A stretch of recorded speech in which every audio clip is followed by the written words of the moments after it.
BJP MLC city Ravi ಅವರ ಬಂಧನ ಮತ್ತು ಬಿಡುಗಡೆಯ ಹೈ ಡ್ರಾಮಾ ನೋಡಿದ್ರಿ.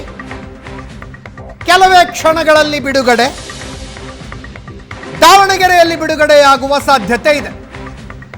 ಹೈಕೋರ್ಟ್ ಸ್ಪಷ್ಟ ಶಬ್ದಗಳಲ್ಲಿ ತಕ್ಷಣವೇ ಸಿಟಿ ರವಿ ಅವರ ಬಿಡುಗಡೆಯಾಗಬೇಕು ಅಂತ ಹೇಳ್ತು.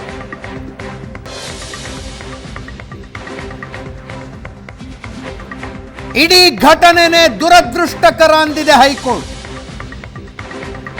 ಕಾನೂನು ಪಾಲಿಸಿ ಕ್ರಮ ಕೈಗೊಳ್ಳಬಹುದಾಗಿತ್ತು ಅನ್ನೋದು ರಾಜ್ಯ ಉಚ್ಚ ನ್ಯಾಯಾಲಯದ ಅಬ್ಸರ್ವೇಷನ್.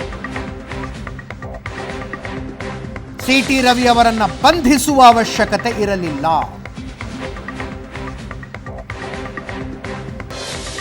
ಹೈಕೋರ್ಟ್ ಆದೇಶ ಕೊಟ್ಟಿದೆ.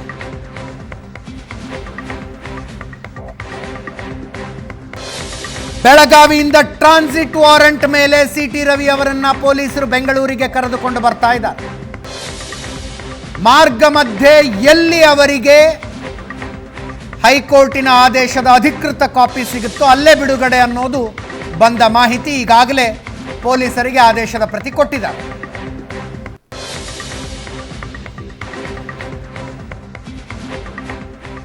ದಾವಣಗೆರೆಯಲ್ಲಿ ಬಿಡುಗಡೆಯಾಗಬಹುದು. ಅಲ್ಲೇ ಸಿಟಿ ರವಿ ಅವರು ಪತ್ರಿಕಾಗೋಷ್ಠಿಯನ್ನು ಕೂಡ ಮಾಡ್ತಾರಂತೆ. ಇದೇ ವಿಷಯದ ಬಗ್ಗೆ ಇವತ್ತು ಮಾತಾಡ್ತೀವಿ. ಹಲವು ಜನ ಗಣ್ಯರು ನಮ್ಮ ಜೊತೆಗಿರ್ತಾರೆ. ನನ್ನ ಕೊಲ್ಲಿಗೆ ಪ್ರಶಾಂತ್ ನಾಥ್ ಇದ್ದಾರೆ. ಪ್ರಶಾಂತ್, ಕಾರ್ಯಕ್ರಮಕ್ಕೆ ಸ್ವಾಗತ. BL ಶಂಕರ್ ಅವರಿದ್ದಾರೆ, ಹಿರಿಯ ಕಾಂಗ್ರೆಸ್ ಮುಖಂಡರು, ಜೊತೆಗೆ ವಿಧಾನ ಪರಿಷತ್ತಿನ ಮಾಜಿ ಸಭಾಪತಿಗಳು ಕೂಡ. ಕಾರ್ಯಕ್ರಮಕ್ಕೆ ಸ್ವಾಗತ BL ಶಂಕರ್ ಅವರೇ. ನವೀನ್ ಅವರಿದ್ದಾರೆ, ಬಿಜೆಪಿ MLC, ಜೊತೆಗೆ ಐವಾನ್ ಡಿಸೋಜ ಕಾಂಗ್ರೆಸ್ MLC ನಮ್ಮ ಜೊತೆಗೆ ಬೆಳಗಾವಿಯಿಂದ ಜಾಯಿನ್ ಆಗಿದ್ದಾರೆ. ರವಿಕುಮಾರ್ ಬಿಜೆಪಿ MLC ಬೆಳಗಾವಿಯಿಂದಲೇ ನಮ್ಮ ಜೊತೆಗೆ ಜಾಯಿನ್ ಆಗಿದ್ದಾರೆ. ಪ್ರಶಾಂತ್, ಜಾಮ್ ಪ್ಯಾಕ್ಡ್ ಪ್ಯಾನಲ್ ಇವತ್ತು, power packed panel. BL Shankar ಅವ್ರದ್ದೇ ಮೊದಲ ಪ್ರತಿಕ್ರಿಯೆ ತೆಗೆದುಕೊಳ್ತೀನಿ. BL ಶಂಕರ್ ಅವರೇ, ಕಾಂಗ್ರೆಸ್ಸು BJP ಒಂದು ಕ್ಷಣ ಪಕ್ಕಕ್ಕಿಟ್ಬಿಡೋಣ. ಸಂಸದೀಯ ನಡಾವಳಿಗಳು, ಸಂಸದೀಯ ಡಿಸಿಪ್ಲಿನು, ಅದರ ಚೌಕಟ್ಟಿನಲ್ಲಿ ಈ ಘಟನೆಯನ್ನು ನೋಡೋದಾದರೆ ಏನು ಹೇಳ್ತೀರಿ? ಶಾಸನಸಭೆ ಅಥವಾ ಸಂಸತ್ತು ಯಾವುದೇ ಇರಲಿ, ಅಲ್ಲಿಯ ನಡಾವಳಿಗಳು ಯಾವ ರೀತಿ ಇರಬೇಕು, ಅಲ್ಲಿರುವಂಥ ಸದಸ್ಯರಿಗೆ ಹಕ್ಕುಗಳೇನು, ಬಾಧ್ಯತೆಗಳೇನು ಅನ್ನೋದ್ರ ಬಗ್ಗೆ ಸ್ಪಷ್ಟವಾದಂಥ ನಿಯಮಾವಳಿಗಳಿದ್ದಾವೆ.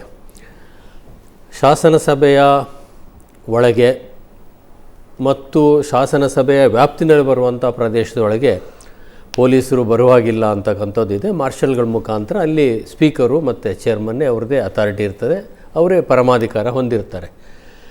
ಇಲ್ಲಿ ಪ್ರಶ್ನೆ ಉದ್ಭವ ಆಗಿರೋದು ನಿನ್ನೆ ನಡೆದಂಥ ಘಟನೆ. ಸದನ ನಡೆದು ಸದನ ಮುಂದೂಡಲ್ಪಟ್ಟ ನಂತರ ನಡೆದಿರುವಂಥ ಘಟನೆ ಇದು.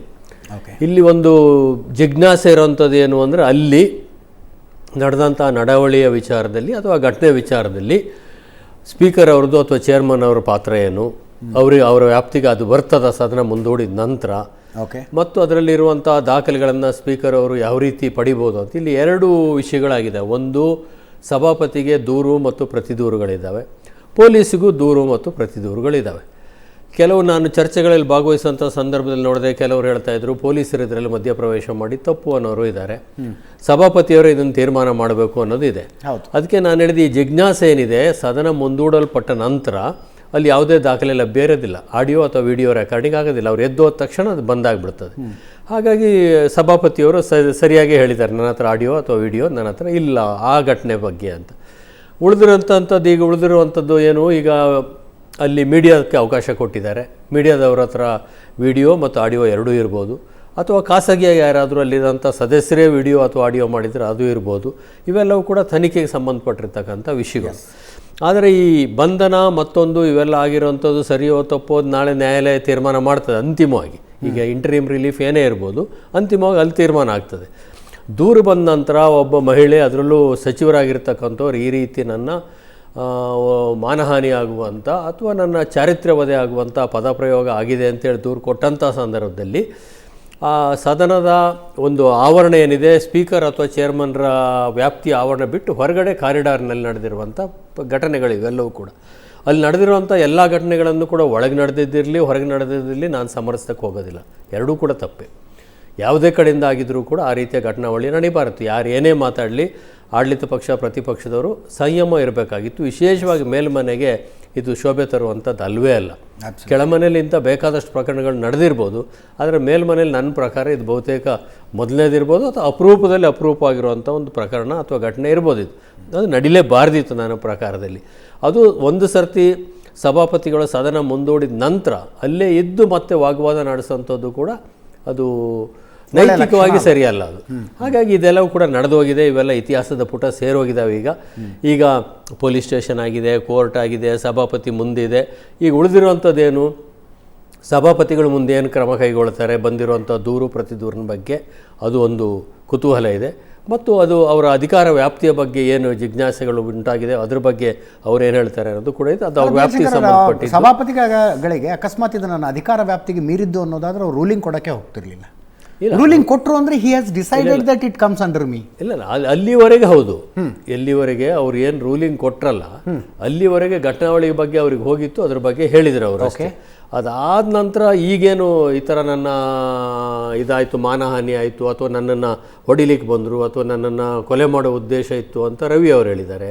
ಇವರು ನನ್ನ ಇದನ್ನು ಮಾನಹಾನಿ ಆಗುವಂಥ ಪದಗಳನ್ನ ಬಳಸಿದ್ದಾರೆ, ಚಾರಿತ್ರ್ಯವಧೆ ಮಾಡುವಂಥದ್ದನ್ನ ಬಳಸಿದ್ದಾರೆ ಅಂತ ಇವರು ಹೇಳಿದ್ದಾರೆ. ಅದನ್ನು ನನ್ನ ಪ್ರಕಾರ, ನನಗೆ ಗೊತ್ತಿರುವಂಥ ಮಾಹಿತಿ ಪ್ರಕಾರ ಒಂದು ಎಥಿಕ್ಸ್ ಕಮಿಟಿ ಅಂತ ಇರಬೇಕು. ಅಪ್ಪರ್ ಹೌಸಲ್ಲೂ ಇದೆ, ಲೋವರ್ ಹೌಸಲ್ಲೂ ಇದೆ. ಆ ಎಥಿಕ್ಸ್ ಕಮಿಟಿಗಳು ಪಾರ್ಲಿಮೆಂಟಲ್ಲೂ ಇದೆ. ಆ ಎಥಿಕ್ಸ್ ಕಮಿಟಿಗೆ ಅವ್ರು ರೆಫರ್ ಮಾಡಬಹುದು ಬಹುತೇಕ ಅಂತ ನನ್ನ ಊಹೆ, ಅದು ಗೊತ್ತಿಲ್ಲ. ಅದು ಎಥಿಕ್ಸ್ ಕಮಿಟಿಗೆ ರೆಫರ್ ಮಾಡ್ಬೋದು. ಆಮೇಲೆ ಸದನದ ನಡಾವಳಿಯಲ್ಲಿ ಅದು ಏನಾದರೂ ಬರ್ತದ, ಹಕ್ಕುಚ್ಯುತಿ ಮತ್ತೊಂದು ಬರ್ತದ ಅಂದರೆ ಆಗಾಗಲೇ ಸದನ ಮುಂದೂಡಲ್ಪಟ್ಟಿತ್ತು. ಸಿ ಟಿ ರವಿ ಅವರು ರಿಲೀಸ್ ಆಗಿದ್ದಾರೆ.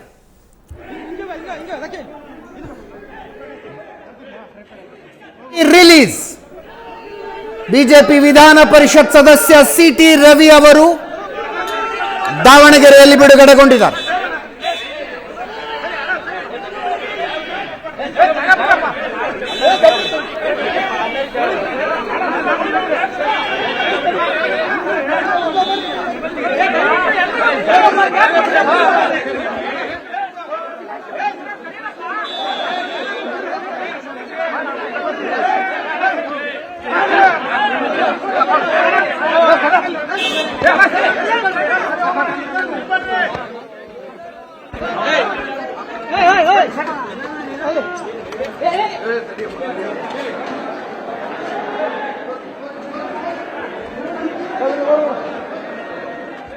ಹೈಕೋರ್ಟಿನ ಅಬ್ಸರ್ವೇಷನ್ಗಳನ್ನು ನೋಡಿದ್ರೆ ಸಿ ಟಿ ರವಿ ಅವರನ್ನು ಬಂಧಿಸಿದ್ದು ತಪ್ಪು ಅಂತ ಹೇಳ್ತಾರೆ.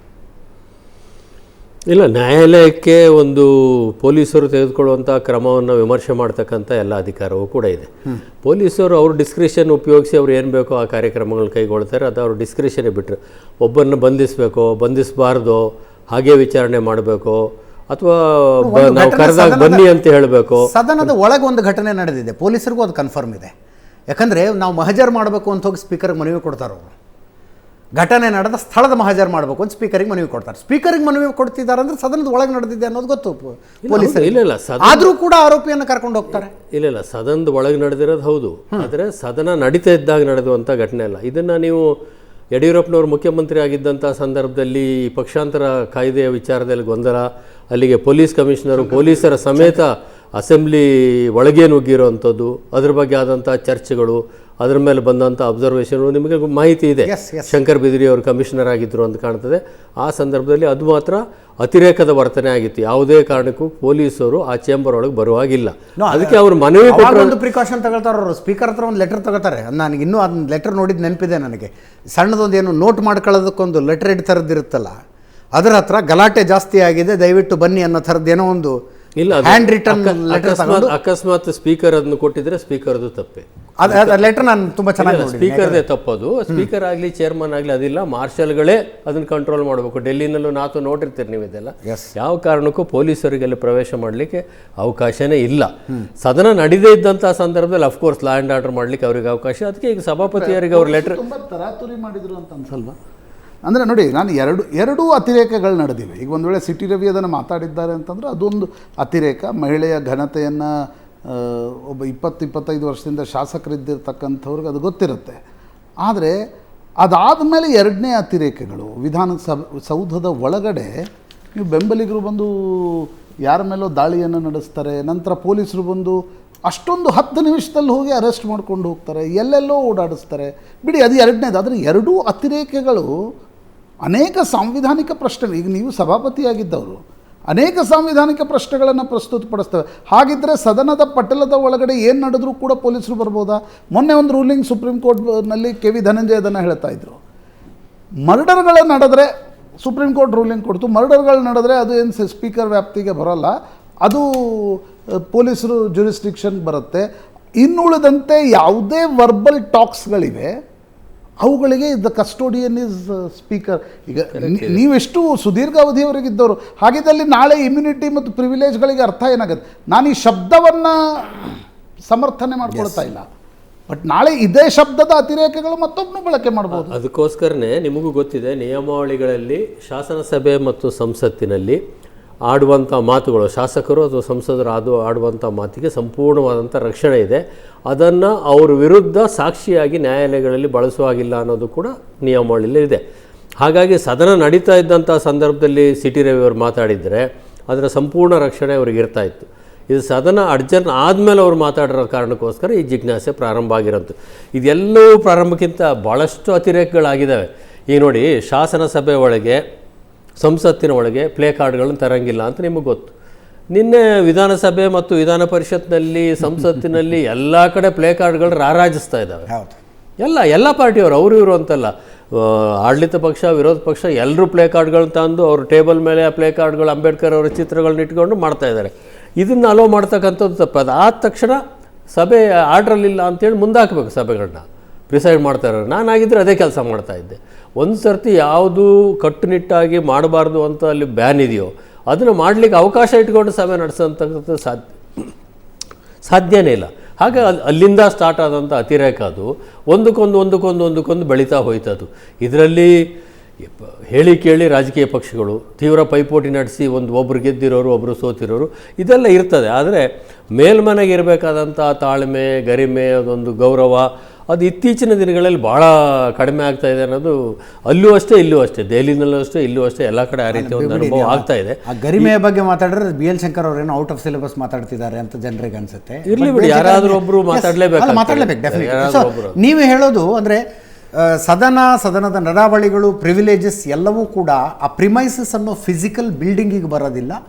ಸದನ ಯಾವಾಗ ನಡೀತಾ ಇರುತ್ತೆ, ಸ್ಪೀಕರ್ ಅವರು ಯಾವಾಗ ಪೀಠದಲ್ಲಿ ಇರ್ತಾರೆ, ಆ ಸಮಯಕ್ಕೆ ಅವರ ಜ್ಯೂರಿಸ್ಡಿಕ್ಷನ್ ಇದೆಯಲ್ಲ, ಪ್ರಿಸೈಡಿಂಗ್ ಆಫೀಸರ್ ಜ್ಯೂರಿಸ್ಡಿಕ್ಷನ್, ಅದು ಸದನದ ಒಳಗೆ ಸದನದ ಲಾಬಿ ಸಂಬಂಧಪಟ್ಟಾಗ ಅಷ್ಟಕ್ಕೆ ಅವ್ರದ್ದು ಇರ್ತದೆ. ಉಳಿದ ಹಾಗೆ ಅಡ್ಮಿನಿಸ್ಟ್ರೇಟಿವ್ ಕಂಟ್ರೋಲ್ ಅವರಿಗೆ ಸ್ಪೀಕರ್ ಚೇಂಬರ್ ಇರ್ಬೋದು, ಕೌನ್ಸಿಲ್ ಚೇಂಬರ್ ಇರ್ಬೋದು, ಅವರ ಸಿಬ್ಬಂದಿ ಇರೋಂಥದ್ದು ಅಡ್ಮಿನಿಸ್ಟ್ರೇಟಿವ್ ಕಂಟ್ರೋಲ್ ಇರ್ತದೆ.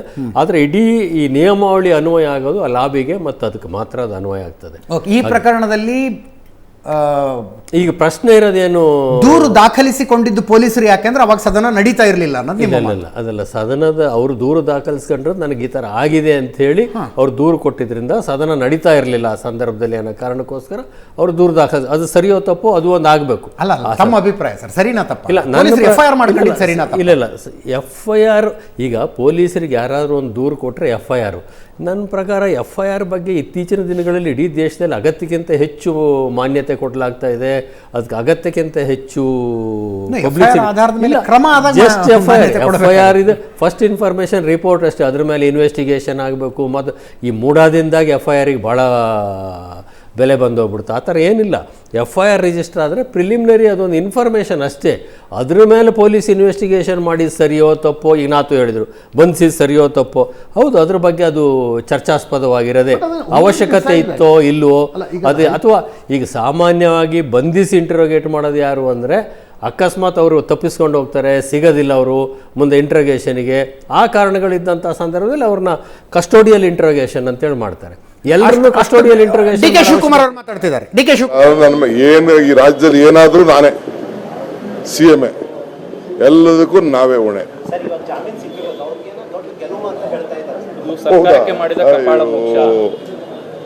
ಅಲ್ಲ ರೀ, ಫಸ್ಟು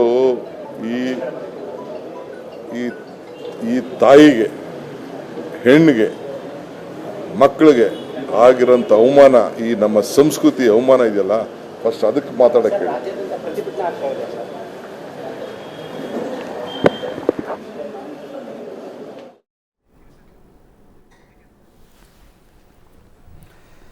ದಾವಣಗೆರೆಯಲ್ಲಿ ಸಿ.ಟಿ. ರವಿ ಅವರನ್ನ ಪೊಲೀಸರು ಬಿಡುಗಡೆ ಮಾಡಿದ್ದಾರೆ. ಕೆಲವೇ ಕ್ಷಣಗಳಲ್ಲಿ ಪತ್ರಿಕಾಗೋಷ್ಠಿ. ಅದೇ ವಿಷಯದ ಬಗ್ಗೆ ಇವತ್ತು ಚರ್ಚೆ ಮಾಡ್ತಾ ಇದ್ದೀವಿ. BL ಶಂಕರ್ ಅವರು ಹೇಳ್ತಾ ಇದ್ದಾರೆ, FIR ದಾಖಲಿಸಿದ್ದು ಸರಿನಾ ತಪ್ಪ, ಬಂಧಿಸಿದ್ದು ಸರಿನಾ ತಪ್ಪ ಅನ್ನೋದರ ಚರ್ಚೆ ಆಗಬೇಕು ಅಂತ. ಅದು ಯಾರು ಡಿಸೈಡ್ ಮಾಡ್ತಾರೆ ಈಗ? ಅಫ್ಕೋರ್ಸ್ ಹೈಕೋರ್ಟ್ ಅಲ್ಲ, ನೀವು ಕಾನ್ಸ್ಟಿಟ್ಯೂಷನಲ್ ಕೋರ್ಟ್ಸ್ಗಳು ಡಿಸೈಡ್ ಮಾಡ್ತಾವ ಅಥವಾ ನಮಗಿರ್ತಕ್ಕಂಥ ಅಧಿಕಾರವನ್ನು ನೀವು ಹೆಂಗೆ ಬಳಸ್ಕೊಂಡ್ರಿ ಅನ್ನೋದನ್ನು ನಾಳೆ ಸಭಾಪತಿಗಳು ಕೇಳಬೇಕಾಗತ್ತಾ? Constitutional ಕೋರ್ಟ್ಸ್ಗಳು decide ಮಾಡಬೇಕಾಗತ್ತಾ? ಈಗ ಸಭಾಪತಿಗಳು ಕೂಡ ಒಂದು ರೂಲಿಂಗ್ ಕೊಟ್ಟ ನಂತರ ರಾತ್ರೋರಾತ್ರಿ ಬಂಧನ ಆಯಿತು, ಅವ್ರಿಗೆ ಇನ್ಫಾರ್ಮೇಷನ್ ಹೋಯಿತು, ಬಟ್ ಸದನದ ಪಟಲದ ಒಳಗಡೆ ಘಟನೆ ನಡೆದಿದೆ. ಇಲ್ಲ, ಸಭಾಪತಿಗಳಿಗೆ ಸಭಾಧ್ಯಕ್ಷರಿಗೆ ಯಾಕೆ ಬಂಧಿಸಿದ್ರಿ ಅಂತ ಕೇಳೋಂಥ ಅಧಿಕಾರ ಇಲ್ಲ. ಅವ್ರಿಗೆ ಮಾಹಿತಿ, ಯಾರೇ ಚುನಾಯಿತ ಪ್ರತಿನಿಧಿಯನ್ನು ಶಾಸಕ ಅಥವಾ ಸಂಸದನ ಬಂಧಿಸಿದರೆ ಸಂಬಂಧಪಟ್ಟಂಥ ಸಭಾಧ್ಯಕ್ಷರಿಗೆ ಮಾಹಿತಿ ಕೊಡಬೇಕು. ನಾವು ಸದನದ ಹೊರಗಡೆ ಅದು ಎಲ್ಲ ಎಲ್ಲಿ ಬಂಧನ ಆದಂಥ ಸಂದರ್ಭ ಸದನದ ಹೊರಗಡೆನೆ ಘಟನೆ ಸದನದ ಹೊರಗಡೆ ಇಬ್ಬರೂ ಕೂಡ ಪೊಲೀಸ್ ಸ್ಟೇಷನ್ಗೂ ದೂರು ಕೊಟ್ಟಿದ್ದಾರೆ, ಸಭಾಪತಿಗೂ ದೂರು ಕೊಟ್ಟಿದ್ದಾರೆ. ಇಬ್ಬರು ಕೂಡ ದೂರು ಪ್ರತಿ ದೂರು ಇಬ್ಬರು ಎರಡೂ ಕಡೆ ಕೊಟ್ಟಿದ್ದಾರೆ. ಒಂದು ಪೊಲೀಸ್ ಸ್ಟೇಷನ್ಗೆ ದೂರು ಬಂದ ನಂತರ, ಒಬ್ಬ ಸಚಿವ ಆಗಿರ್ತಕ್ಕಂಥವ್ರೆ ದೂರು ಕೊಟ್ಟ ನಂತರ, ಒಬ್ಬರು ಶಾಸಕರಾಗಿರೋ ದೂರು ಕೊಟ್ಟ ನಂತರ FIR ರಿಜಿಸ್ಟರ್ ಮಾಡದೆ ಹೋದ್ರೆ ಆಗೇನು ಆರೋಪ ರಿಜಿಸ್ಟರ್ ಮಾಡಲಿ, ಕರೆಕ್ಟ್. ಆದ್ರೆ ಮುಂದಿನ ಕ್ರಮಗಳು ನೀವು ಬಂಧನಕ್ಕೆ ಹೋದಾಗ ಎರಡನೇ ಪ್ರಶ್ನೆ ಅದು ಅವಶ್ಯಕತೆ ಇತ್ತೋ ಇಲ್ಲ ಅನ್ನೋದು ಡಿಬೇಟೇಬಲ್. ಅದ್ರ ಅಷ್ಟು ಒಪ್ಪುಗೊಳ್ತೀನಿ ನಾನು. ಅವಶ್ಯಕತೆ ಇತ್ತು, ನನ್ನ ಒಬ್ಬರ ದೃಷ್ಟಿಯಲ್ಲಿ ಅವಶ್ಯಕತೆ ಇತ್ತು, ನನ್ನ ದೃಷ್ಟಿಯಲ್ಲಿ ಅವಶ್ಯಕತೆ ಇರಲಿಲ್ಲ. ಅನವಶ್ಯಕವಾದಂಥ ಒಂದು ಪಬ್ಲಿಸಿಟಿಯನ್ನು ಕೊಟ್ಟು ಒಂದು ಇಂಪಾರ್ಟೆನ್ಸ್ ಕೊಟ್ಟಂಗೆ ಆಯ್ತು, ಅದಕ್ಕೆ ಅಗತ್ಯಕ್ಕಿಂತ ಜಾಸ್ತಿ. ಆದರೆ ಇದೆಲ್ಲವೂ ಕೂಡ ಅವರು ಆ ಬಳಸಿದ ಪದ ಹೌದು ಅಂತಾಗಿದ್ದರೆ ಅದನ್ನು ಮುಚ್ಚಿ ಹಾಕುವಷ್ಟು ದೊಡ್ಡ ವಿಷಯಗಳಲ್ಲ. ಅದು ಎಲ್ಲದಕ್ಕಿಂತ ಮೂಲ ಅಲ್ಲಿ ಆ ಗಂಭೀರವಾದ ವಿಷಯ ಇದೆಯಲ್ಲ. 4 ಅವಧಿಗೆ ವಿಧಾನಸಭಾ ಸದಸ್ಯರಾಗಿ, ಈಗ ವಿಧಾನ ಪರಿಷತ್ ಸದಸ್ಯರಾಗಿ, ಅಖಿಲ ಭಾರತ BJPಯ ಪ್ರಧಾನ ಕಾರ್ಯದರ್ಶಿಯಾಗಿ, ಪಾರ್ಲಿಮೆಂಟ್ ಬೋರ್ಡ್ನ ಮೆಂಬರ್ ಆಗಿ, ಅಷ್ಟೊಂದು ಹಿರಿಯರಾಗಿರ್ತಕ್ಕಂಥ ಸಚಿವರಾಗಿ ಅನುಭವ ಇರತಕ್ಕಂಥವ್ರು ಎಷ್ಟೇ ಪ್ರೊವೊಕೇಶನ್ ಬರಲಿ, ಆ ಪ್ರೊವೊಕೇಶನ್ ಇದ್ದಂಥ ಸಂದರ್ಭದಲ್ಲೂ ಆ ಬಳಸ್ತಕ್ಕಂಥ ಪದ ಅದಲ್ಲ. ಅದೇ ಮೂಲ ಕಾರಣ ಎಲ್ಲದಕ್ಕೂ. ಈ ಚರ್ಚೆನಲ್ಲಿ ಆ ಮೂಲ ಬಿಟ್ಟು ಹೋಗಬಾರ್ದು. ಯಾರು ಬಿಟ್ಟಿಲ್ಲ, ಮೂಲ ಯಾರು ಬಿಟ್ಟಿಲ್ಲ. ಇಲ್ಲಿ 2 ರೀತಿಯ ಪ್ರಮಾದಗಳಾಗಿದ್ದಾವೆ. ಅಂದರೆ ನೀವು ಪ್ರಮಾದ ಅಂತ, ಎರಡನೆಯದ್ದನ್ನೂ ಪ್ರಮಾದ ಅಂತ ಒಪ್ಕೊಳ್ತೀರಿ ಅನ್ನೋದಾದರೆ ಇಲ್ಲಿ ಸ್ಕ್ರೀನ್ ಮೇಲೆ ಕಾಣಿಸ್ತಾ ಇರುವಂಥದ್ದು. ಹೈಕೋರ್ಟ್ ಕೂಡ ಅದನ್ನ ಅಬ್ಸರ್ವ್ ಮಾಡಿದೆ. ಮೊದಲನೇದು ಅನ್ಡೌಟೆಡ್ಲಿ, ಅದ್ರ ಬಗ್ಗೆ ಯಾರೂ ಏನೋ ಇದು ಬೈಲೇಬಲ್ ಅಫೆನ್ಸ್, ಹೈಕೋರ್ಟ್ ಅಥವಾ ಟ್ರಯಲ್ ಕೋರ್ಟ್ ಇದರಲ್ಲಿ ಬೇಲ್ ಕೊಡ್ತದೆ ಅನ್ನೋದ್ರ ಬಗ್ಗೆ ಯಾರಿಗೆ ಒಂದು, ನನಗಂತೂ ಅನುಮಾನ ಇರಲಿಲ್ಲ, ಒಬ್ಬ ವಕೀಲನಾಗಿ ಯಾರಿಗೂ ಅನುಮಾನ ಇರಲಿಕ್ಕೆ ಸಾಧ್ಯ ಇಲ್ಲ. ಯಾಕಂದರೆ ಇದು ನಾನ್ ಬೈಲೇಬಲ್ ಅಫೆನ್ಸ್ ಏನಲ್ಲ ಇದು. ಆದರೆ ಹಾಗಾಗಿ ನಾನ್ ಬೈಲೇಬಲ್ ಅಫೆನ್ಸ್ ಅಲ್ಲ ಅನ್ನೋದು ಒಂದು BL ಶಂಕರ್ ಅವರೇ ವಕೀಲರೇ ಆಗಿರೋದ್ರಿಂದ ತಾವು ಕೂಡ ಅರ್ಥ ಮಾಡ್ಕೊಳ್ತೀರಿ. 7 ಅಥವಾ 7 ವರ್ಷಕ್ಕಿಂತ ಕಡಿಮೆ ಶಿಕ್ಷೆ ಇರುವ ಪ್ರಕರಣಗಳಲ್ಲಿ 41A ನೋಟಿಸ್ ಕೊಟ್ಟು ವಿಚಾರಣೆಗೆ ಹಾಜರಾಗಿ ಅಂತ ಹೇಳಬೇಕು ಪೊಲೀಸರು, ಬಂಧಿಸೋದಕ್ಕಲ್ಲ. ನೀವು ರಿಪೀಟೆಡ್ಲಿ ನೋಟಿಸ್ ಕೊಟ್ಟ ನಂತರವೂ ಆರೋಪಿ ವಿಚಾರಣೆಗೆ ಬರದೇ ಹೋದ ಪಕ್ಷದಲ್ಲಿ ಅರೆಸ್ಟ್ ಮಾಡಬಹುದು. ಸರಿಯಾಗಿದೆ, ಈ ವ್ಯಾಖ್ಯಾನ ಸರಿಯಾಗಿದೆ. ಮತ್ತಿಲ್ಲಿ ಇಲ್ಲ, ಈಗ ಕೆಲವು ಬಾರಿ ಇಂಥ ಘಟನಾವಳಿಗಳು ಎಲ್ಲ ಕ್ಷೇತ್ರದಲ್ಲೂ ನಡೀತವೆ. ಬರೀ ಪೊಲೀಸರು ಅಧಿಕಾರಿಗಳ ಮಟ್ಟದಲ್ಲೇ ಅಲ್ಲ, ಶಾಸಕರ ಮಟ್ಟದಲ್ಲೂ ನಡೀತವೆ, ಅಧಿಕಾರಿಗಳ ಮಟ್ಟದಲ್ಲೂ ನಡೀತದೆ, ಮಾಧ್ಯಮದ ಮಟ್ಟದಲ್ಲೂ ನಡೀತವೆ, ಎಲ್ಲ ಕಡೆನೂ ನಡೀತವೆ. ಇಂಥ ವಿಪರ್ಯಾಸಗಳು ಇದ್ದೇ ಇರ್ತವೆ. ಮುತ್ಸದ್ದಿತನದ ಕೊರತೆ ಇದೆ ನೋಡಿ. ಇದರಲ್ಲಿ ಇನ್ನೊಂದು ಸೈಡ್ ಆಫ್ ದ ಸ್ಟೋರಿಯನ್ನು ನೋಡಿದಾಗ ಜೆ.ಎಚ್. ಪಟೇಲ್ರಂಥವ್ರು, ಹೆಗಡೆ ಅಂಥವ್ರು, ದೇವೇಗೌಡರಂಥವ್ರು, ಖರ್ಗೆ ಅಂಥವ್ರು, ಈಗ ಸಿದ್ದರಾಮಯ್ಯನವ್ರಿಗೂ ಆ ಸೀನಿಯಾರಿಟಿ ಇದೆ. ಇಬ್ಬರನ್ನೂ ಕರೆದು ಮಾತನಾಡಿಸಿ ಅಲ್ಲೇ ಸುಖಾಂತ್ಯ ಹಾಡಿದರೆ ಅಂದರೆ ಅದು ಕೂಡ ಸಾಧ್ಯತೆ ಇಲ್ಲ. ಆ ಕೆಲಸವನ್ನು ಸಭಾಪತಿಯವರು ಮಾಡಬೇಕು. ಸಿದ್ದರಾಮಯ್ಯ ಮುಖ್ಯಮಂತ್ರಿ ಮಾಡುವಂತ ಕಾರ್ಯ ಮಾಡಲಿ, ಶಾಸಕಾಂಗ ಕಾರ್ಯ ಸಭಾಪತಿ ನ್ಯೂಟ್ರಲ್ ಪರ್ಸನ್ ಇರ್ತಾರೆ. ಹಾಗಾಗಿ ಸಭಾಪತಿಯವರು ಆ ಕೆಲಸ ಮಾಡಬಹುದಾಗಿತ್ತು. ಆ ರೀತಿ ಒಂದು ಟೆಂಪರ್ಮೆಂಟೇ ಇರಲಿಲ್ವಲ್ಲ ಅಲ್ಲಿ 2 ದಿವಸದಿಂದ. ಇಡೀ 2 ಸದನಗಳಲ್ಲಿ ಆ ಟೆಂಪರ್ಮೆಂಟೇ ಬೇರೆ ರೀತಿಯಲ್ಲಿ ಇತ್ತಲ್ಲ. ರವಿಕುಮಾರ್ ಅವರೇ, ಐವಾನ್ ಡಿಸೋಜ ಅವರ ಬೇರ್ ವಿತ್ ಅಸ್ ಒಂಚೂರು ವೇಟ್ ಮಾಡಿಸ್ತೀವಿ. ಅನಿಲ್ ಸರ್, ಪುತ್ತಿಗೆ ರಮೇಶ್ ಅವರು ಹಿರಿಯ ವಕೀಲರು ನಮ್ಮನ್ನು ಜಾಯ್ನ್ ಆಗಿದ್ದಾರೆ, ಸಂವಿಧಾನ ತಜ್ಞರು ಕೂಡ ಹೌದು. ರಮೇಶ್ ಪುತ್ತಿಗೆ ಅವರೇ, ಸಂವಿಧಾನದ ವಿಷಯಗಳು ಅನೇಕ ಬರ್ತಾ ಇದ್ದಾವೆ. ಇದು ಪೊಲೀಸ್ ಜ್ಯೂರಿಸ್ಟಿಕ್ಷನ್ಗೆ ಬರ್ತಿತ್ತೋ ಬರೋದಿಲ್ವೋ ಅಂತ ಅವರವರ, ಅಂದರೆ ಅವರವರ ಅನುಕೂಲಕ್ಕೆ ತಕ್ಕಂಗೆ ಅಂತ ಹೇಳೋದಿಲ್ಲ, ಅವ್ರವ್ರದ್ದು ಅಭಿಪ್ರಾಯ ಇದೆ. ಸದನ ನಡೀತಾ ಇರಲಿಲ್ಲ, ಆದ್ರಿಂದ ಡೆಫಿನೆಟ್ಲಿ ಪೊಲೀಸ್ ಜ್ಯೂರಿಸ್ಟಿಕ್ಷನ್ ಅಂತ ಹೇಳ್ತಾರೆ. But only from legal angle ನಾನು ನೋಡಿ. Yes yes please. Yeah sir, ಇದರಲ್ಲಿ 5 ವಿಚಾರದಲ್ಲಿ ಬರುತ್ತೆ ಇದು. ಮೊದಲನೇದಾಗಿ legislators privileges. Article 105 of the constitution says ಅವ್ರು ಏನ್ ಬೇಕಾದ್ರೂ ಮಾತಾಡ್ಬೋದು ಅಂತ ಹೇಳ್ತಾರೆ. ಓಕೆ, ಸದನದ ಒಳಗೆ. ಆದ್ರೆ ಆ್ಯಂಡ್ ಕೆಲವು ಎಕ್ಸ್ಟ್ರೀಮ್ ಹೋದರೆ ಅದ್ರ ಮೇಲೆ ಆ್ಯಕ್ಷನ್ ಬರುತ್ತೆ. ಬಟ್ ಲೆಜಿಸ್ಲೇಚರ್ ಅಂದರೆ ಬರೀ ಒಳಗಡೆ ಸದನ ಮಾತ್ರ ಅಲ್ಲ, ಅಲ್ಲಿ ಚೇಂಬರು ಆಗುತ್ತೆ, ಮೊಗಸಾಲೆನೂ ಬರುತ್ತೆ, ಅದೆಲ್ಲ ಸೇರ್ಕೊಳ್ಳೋದ್ರಿಂದ ಆ ಜಾಗದ ಕಾಂಪೌಂಡ್ ಒಳಗಡೆ ಏನೇ ಬಂದ್ರೂ ಅದು ಲೆಜಿಸ್ಲೇಚರ್ಸ್ ಪ್ರಿವಿಲೇಜ್ ಬರುತ್ತೆ. Only speaker can initiate action, not others. And ಇದೇ ಮಾತನ್ನ ಹೊರಗಡೆ ಹೇಳಿದರೆ ಆ ಪ್ರಿವಿಲೇಜ್ ಬರ್ತಿರ್ಲಿಲ್ಲ ಅವ್ರಿಗೆ. ಲೆಜಿಸ್ಲೇಚರ್ ಪ್ರಿವಿಲೇಜ್ ಏನು ಅದಕ್ಕೆ ಸಂಬಂಧಪಟ್ಟಿದ್ದು ಹೇಳಿದರೆ ಸರಿ, ಇದಕ್ಕೆ ಅನ್ಕನೆಕ್ಟೆಡ್ ಹೇಳಿದರೆ ಅವರು then they have to face the music. ಅದು ಮೊದಲನೇದಾಗಿ. ದೆನ್ ನೆಕ್ಸ್ಟ್ ಸ್ಟೆಪ್ ಏನು ಅಂತ ಇಲ್ಲಿ ಏನಾಗಿದೆ, ಒಂದು ನಿಮ್ಮ ಮಾತಿನ ಸಾರಾಂಶ ನಾನು ತಿಳ್ಕೊಳ್ಳೋ ಪ್ರಯತ್ನ ಮಾಡ್ತಿದ್ದೀನಿ. ಪುತ್ತಿಗೆ ರಮೇಶ್ ಸರ್, ಪೊಲೀಸರಿಗೆ ಸಂಬಂಧಪಡದೇ ಇರೋ ವಿಷಯ ಇದು ಅಂತ ತಾವು ಹೇಳ್ತಾ ಇರೋದು? ಹೇಳಿ. ಪೊಲೀಸರು ಇಂಟರ್ಫಿಯರ್ ಆಗಬಾರ್ದಾಗಿತ್ತು ಇದರಲ್ಲಿ ಅಂತ ಸರ್. ಪೊಲೀಸಿಗೆ ಕಂಪ್ಲೇಂಟ್ ಬಂದ್ರೆ ಅವರು ಎಕ್ಸಾಮಿನ್ ಮಾಡಿ ತಗೊಳ್ಬೇಕಾಗತ್ತೆ. Okay okay, that is what has happened here. So ಇಲ್ಲಿ ಅವ್ರು ತಗೊಳ್ಬೇಕಾಗತ್ತೆ. ಆದರೆ ತಗೊಂಡಾಮೇಲೆ ಏನಾಗಿದೆ, ಅವ್ರ ಹತ್ರ ಯಾವುದೋ ರೆಕಾರ್ಡ್ಸ್ಗಳು ಬಿಲ್ಡಪ್ ಮಾಡ್ದಂಗಿಲ್ಲ. ಇಲ್ಲಿ ಕೋರ್ಟ್ಗೆ ಬಂದಾಗಲೂ ಸರಿಯಾಗಿ ಬಂದಿಲ್ಲ. ಅಲ್ಲಿ ಇವ್ರದ್ದು ಏನಾಗಿದೆ, ಅಲ್ಲಿ ಅವ್ರು ಬಂದಾಗ ಆರ್ಟಿಕಲ್ 105 ಅವ್ರಿಗೆ ಪ್ರಿವಿಲೇಜಸ್ ಇದೆ, ಬಟ್ ಏನೇನೋ ಮಾತಾಡ್ಲಿಕ್ಕೆ ಬರೋದಿಲ್ಲ. ಮೇನ್ ಅದನ್ನು ತಿಳ್ಕೊಳ್ಬೇಕು. ದೆನ್ ಪೊಲೀಸ್ನವ್ರ ಹತ್ರ ಬಂದ ಮೇಲೆ ಅರೆಸ್ಟ್ ಮಾಡ್ಬೋದು. ಇದು ಅರೆಸ್ಟ್ ಆಗಂತ ಕೇಸ್. ಇದು ಅರೆಸ್ಟ್ ಆದಾಗ ನೆಕ್ಸ್ಟ್ ಅಲ್ಲಿಂದ ಅವರು ಇದು ಬೆಂಗಳೂರಿಗೆ ಬರೋಂಥ ಕೇಸ್ ಇದು. ಓಕೆ. ಸೊ ಬೆಂಗಳೂರಿಗೆ ಬರಬೇಕು ಅಂದ್ರೆ ಟ್ರಾನ್ಸಿಟ್ ಇದು ತಗೊಂಡಿದ್ದಾರೆ. ಹೌದು, that's A correct procedure they have followed. Okay. ಇಲ್ಲಿ ಬೆಂಗಳೂರಿಗೆ ಬಂದ ಮೇಲೆ ಇಲ್ಲಿ ಅಲಿಗೇಷನ್ಸ್ಗಳು ಸ್ಟಾರ್ಟ್ ಆಗಿದೆ. ಎಷ್ಟರಲ್ಲಿ ಇದು ಪೊಲೀಸ್ನವರು ಓರಲ್ ಇನ್ಸ್ಟ್ರಕ್ಷನ್ಸ್ ಮೇಲೆ ಮಾಡಿದ್ದಾರೆ ಅಂತ. ಸುಪ್ರೀಂ ಕೋರ್ಟ್ ನಲ್ಲಿ ಒಂದು ಸುಬ್ರಹ್ಮಣ್ಯಮನ್ ಅಂತ ಹೇಳಿ ಒಂದು ಕೇಸ್ ಇದೆ. ಅಲ್ಲಿ ಏನಾಗಿತ್ತು, ಬರೀ IAS ಆಫೀಸರ್ಸ್ಗಳೆಲ್ಲ ಹೇಳಿದ್ರು, ಸರ್ ನೀವು ಕೋರ್ಟ್ಗಳಲ್ಲೆಲ್ಲ ನಮಗೆ ರಿಲೀಫ್ ಕೊಡ್ತೀರಾ, ಆದರೆ ಮಿನಿಸ್ಟರ್ ಆಗಲಿ MLAಗಳಾಗಲಿ ಬಂದು ನಮ್ಗೆ ಈ ಥರ ಮಾಡಿ ಆ ಥರ ಮಾಡಿ ಅಂತ ಹೇಳಿದಾಗ ನಾವು ಅವ್ರನ್ನ ಎದುರು ಹಾಕೊಳ್ಳೋಕ್ಕಾಗಲ್ಲ, ಮಾಡಲೇಬೇಕಾಗತ್ತೆ ಅಂತ ಅಂದರು. ಆವಾಗ ಸುಪ್ರೀಂ ಕೋರ್ಟ್ನವ್ರು ಹೇಳಿದ್ದಾರೆ, ನಿಮಗೆ ರೈಟಿಂಗ್ನಲ್ಲಿ ಕೊಟ್ಟರೆ ನೀವು ಮಾಡಲೇಬೇಕು, ನೀವು ಅವಾಗ ಮಾಡೋಕ್ಕಾಗಲ್ಲ ಅಂತ ಹೇಳಲಿಕ್ಕಾಗಲ್ಲ. ರೈಟಿಂಗ್ನಲ್ಲಿ ಕೊಡದೇ ಇದ್ರೆ ನೀವು ಮಾಡಲ್ಲ ಅಂತ ಬೋಲ್ಡ್ ಆಗಿ ಹೇಳಿ ಅಂತ ಹೇಳಿದ್ದಾರೆ. ಸೊ ಇಲ್ಲಿ ರೈಟಿಂಗ್ನಲ್ಲಿ ಕೊಟ್ಟಿದ್ರೆ ಪೊಲೀಸ್ನವರು ಬಚಾವು, ರೈಟಿಂಗ್ನಲ್ಲಿ ಕೊಟ್ಟಿಲ್ಲದೆ ಇದ್ರೆ ಪೊಲೀಸ್ನವ್ರು ಮಾಡಿದ್ದು ತಪ್ಪಾಗತ್ತೆ ಓರಲ್ ಇನ್ಸ್ಟ್ರಕ್ಷನ್ಸ್. ಯಾಕೆಂದ್ರೆ ಎಲ್ಲೆಲ್ಲೋ ಕರ್ಕೊಂಡು ಹೋಗಿದ್ದಾರೆ ಅಂತ ಟಿವಿನಲ್ಲಿ ನೋಡ್ತಾ ಇದ್ದೇನೆ. ದೆನ್ ನೆಕ್ಸ್ಟ್ ಸ್ಟೇಜ್ ಏನಾಗುತ್ತೆ ಅಂದ್ರೆ ಟ್ರಾನ್ಸಿಟ್ ರಿಮ್ಯಾಂಡ್ ನಲ್ಲಿ ಕರ್ಕೊಂಡ್ ಬರ್ತಾ ಇದ್ರು. ದೆನ್ ಹೈಕೋರ್ಟ್ ನಲ್ಲಿ ಆರ್ಡರ್ ಆಗಿದೆ. ಇವತ್ತು ಹೈಕೋರ್ಟ್ ನಲ್ಲಿ 2 ತರದಲ್ಲಿ ಆರ್ಡರ್ ಆಗಬಹುದಾಯಿತು. ಒಂದು ಬೇಲ್ ಆರ್ಡರ್ ಕೊಟ್ಬೋದು, ಇಲ್ಲ ಇನ್ನೊಂದು ಹೇಬಿಯಸ್ ಕಾರ್ಪಸ್. ಇದು ಜಸ್ಟಿಸ್ ಉಮಾ ಅವರು ಮಾಡಿರೋದ್ರಿಂದ ಇದು single judge order. So it is not a habeas corpus, it is only bail order. Correct, bail order ಕೊಟ್ಟಿದ್ದಾರೆ. ದೆನ್ ಕ್ವಶನ್ ಈಗೇನು ಅಂದರೆ, ಅವ್ರೇನು ಹೇಳಿದ್ದಾರೆ, ಅವ್ರನ್ನ ಎಲ್ಲೇ ಆದರೂ ಬಿಡಿರಿ ಅಂತ. ನಮ್ಮ ವಕೀಲರ ಮಿತ್ರರೇ ಒಬ್ರು ಹೇಳಿದ್ರು, ಹಾಗೆ ಎಲ್ಲಿ ಹೇಳಿದ್ರು ಅಂತ ಅಲ್ಲಿ ಬಿಡ್ಲಿಕ್ಕೆ ಆಗಲ್ಲ ಅಂತ ಹೇಳಿದ್ರು. With respect I disagree with him. ಯಾಕೆಂದ್ರೆ ಹೈಕೋರ್ಟ್ ಆರ್ಡರ್ ತಪ್ಪು ಅಂತಾನೆ ನಾನು ತಗೊಂತೇನೆ, ಆದ್ರೂ ಅದನ್ನ ತಪ್ಪು ಅಂತ ಹೇಳೋ ಅಧಿಕಾರ ನನಗಿಲ್ಲ. ಅಪೀಲ್ಗೆ ಹೋದಾಗ ಅಲ್ಲಿ ಅಪೀಲ್ ಕೋರ್ಟ್ನಲ್ಲಿ ಹೇಳಬೇಕು. ಈ ಕೇಸ್ನಲ್ಲಿ supreme court is the appeal court against order of justice Uma. Supreme ಕೋರ್ಟ್ಗೆ ಹೋಗಿ ಅವ್ರು ಆರ್ಡರ್ ತಗೊಳ್ಬೇಕು. ಅದ್ರ ಬಿಟ್ಟು ಇವರು ಹೈಕೋರ್ಟ್ ಸರಿಯಾಗಿ ಹೇಳಿಲ್ಲ ಅಂತ ಹೇಳೋ ಅಧಿಕಾರ ಯಾರಿಗೂ ಇಲ್ಲ. So when high court has passed order, even if it is A wrong order, ಅವ್ರು ದಾವಣಗೆರೆ ಕರ್ಕೊಂಡ್ಬಂದಿದ್ದು ತಪ್ಪು ಅನ್ಬೋದು. ಮೊಮೆಂಟ್ ಅವರಿಗೆ ಆರ್ಡರ್ ಕಾಪಿ ಸಿಕ್ಕಿದ ತಕ್ಷಣ ಅಲ್ಲೇ ಅವ್ರನ್ನ ಬಿಡುಗಡೆ ಮಾಡಬೇಕಾಗಿತ್ತು.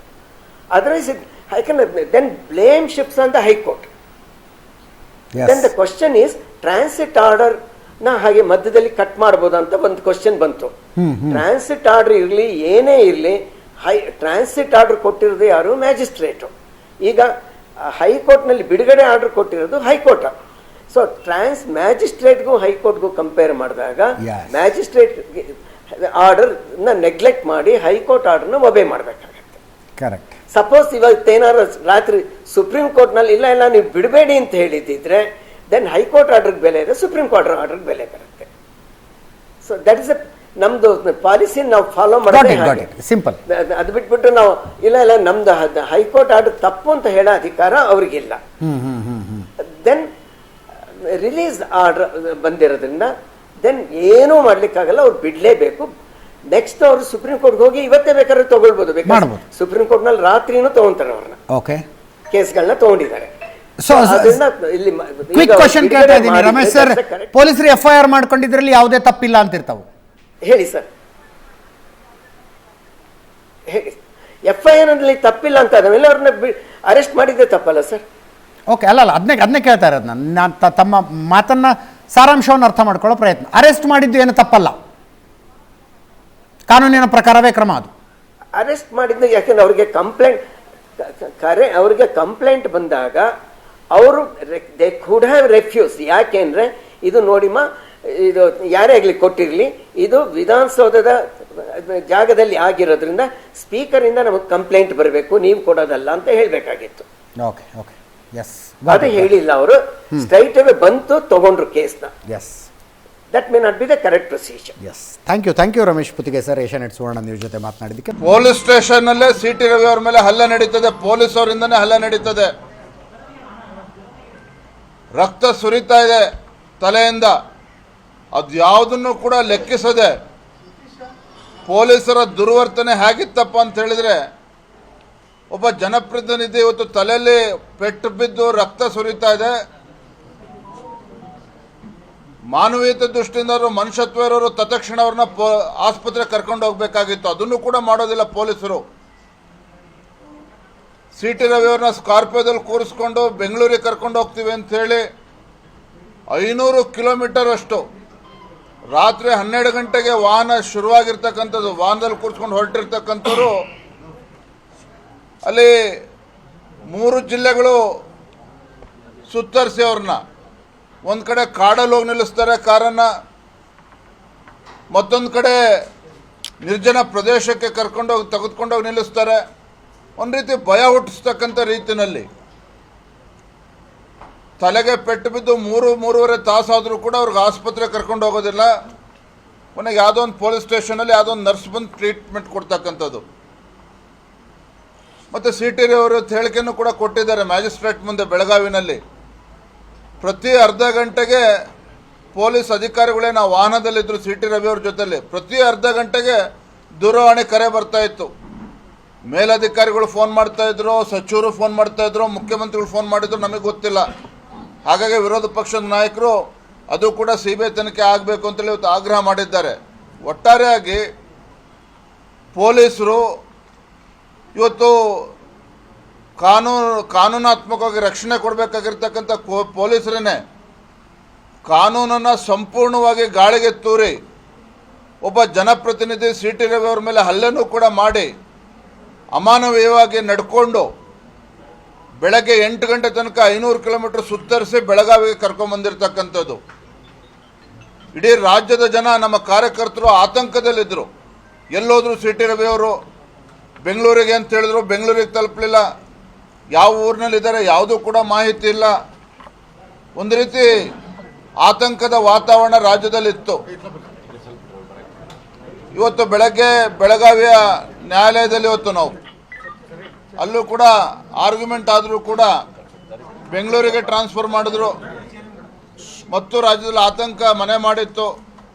ಇದ್ರ ಮಧ್ಯೆ ರಾಜ್ಯದ ಉಚ್ಚ ನ್ಯಾಯಾಲಯ ಇವತ್ತು ಕೊಟ್ಟಿರ್ತಕ್ಕಂಥ ಮಧ್ಯಂತರ ತೀರ್ಪು, ರಾಜ್ಯ ಉಚ್ಚ ನ್ಯಾಯಾಲಯ ಕೊಟ್ಟಿರ್ತಕ್ಕಂಥ ಮಧ್ಯಂತರ ತೀರ್ಪನ್ನು ನಾವು ಸ್ವಾಗತ ಮಾಡ್ತೇವೆ. ಯಾತಕ್ಕೋಸ್ಕರ ಅಂತ ಹೇಳಿದ್ರೆ ಕೇವಲ CT ರವಿ ಅವರಿಗೆ ಇವತ್ತು ಜಾಮೀನು ಸಿಕ್ಕಿದೆ ಅನ್ನೋ ಒಂದೇ ಕಾರಣಕ್ಕಲ್ಲ, ಜಾಮೀನು ಕಾನೂನಾತ್ಮಕವಾಗಿ ಅವ್ರು ಸಿಗಲೇಬೇಕಾಗಿತ್ತು. ಇವತ್ತು ಮಾನ್ಯ ಉಚ್ಚ ನ್ಯಾಯಾಲಯ ನೀಡಿರ್ತಕ್ಕಂಥದ್ದು ಸ್ವಾಗತ ಮಾಡ್ತೇವೆ.